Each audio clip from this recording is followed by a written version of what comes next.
I know this wasn't the next video you guys wanted to see from me, but I did kind of say unless there was an emergency or something I had to talk about, and this is kind of both, but more on the latter.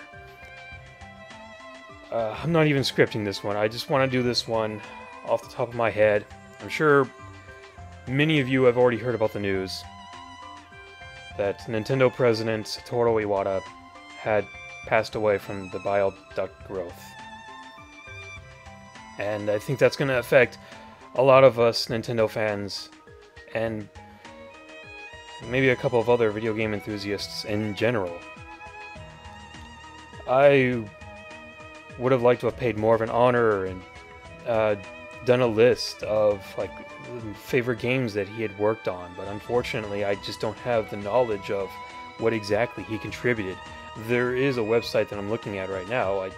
I know it's just the Nintendo Wikia page, but it does kind of give me some indication of what he had done. I'll put a link to it in the description box. I think a few things to note here. Wow, I mean, he made the battle program in a week for Pokemon Stadium. He made the compression tools that made it possible for Kanto to exist in Pokemon Gold and Silver.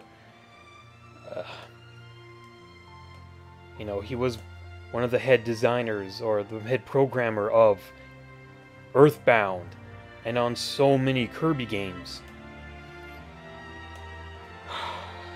And there's going to be so much that he left, that he did, or yeah, he left and he did and he left us with, that's going to feel like, how does it go on in a way? You know, what happens to Iwata asks? Who's going to be the head or the face of Nintendo Directs now? And it's incredibly depressing to think about this. I know it just doesn't seem like much, but when you really think about the large scope, there's more. There's definitely more to the picture. I personally, I respected him so much because to me, he felt like in this industry and in any media in general, it felt like he had the most or the highest level of integrity of anyone running a company that I had seen.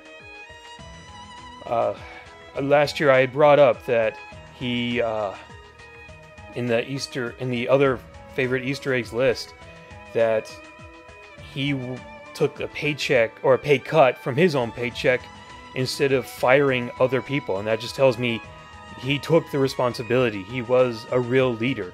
And he also gave another reason as to why he did that in the first place. Why, you know, he basically cut his own paycheck into I don't know how much, but apparently he said that if he had started firing people like any other company would have, it would have put pressure on the developers and the programmers, and that would have come at the cost of the quality of the games. I really feel like he was really thinking so far out on so many things. He knew, it's just,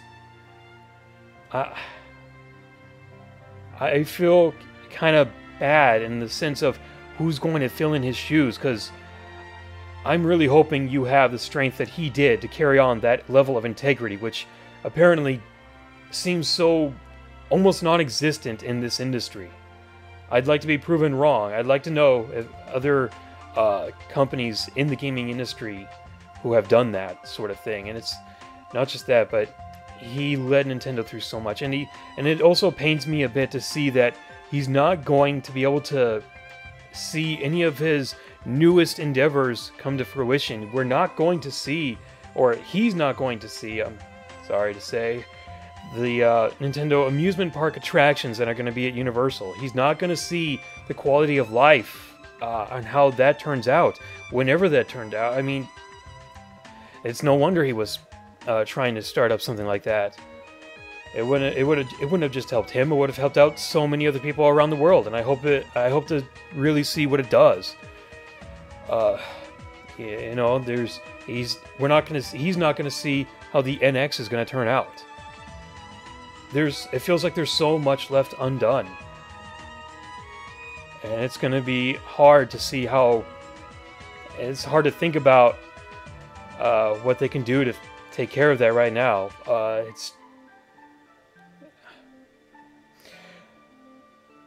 I don't really know what else to say at this moment. Like I've said, I respected him so much. I never wanted him to step down as the president of Nintendo.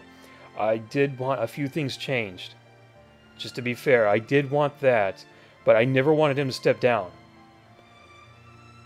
I don't know what to feel about Nintendo's future right now. And like I've said, I hope that whoever fills in his shoes has that same level of strength of integrity that he knew, the same level of future thinking that he had. That's something you can't really come across these days. My thoughts, my prayers go out to his family and friends and workers that he had at Nintendo of America, and Nintendo all over the world, I'm sorry. I feel like I should just end the video here. I wanted to pay my respects. I really don't think I can concentrate and give out any other kind of video on there. I really did kind of want to make a list honoring him, but I really don't feel like I can. I just don't have the information available. Ugh. Alright, guys. Take care.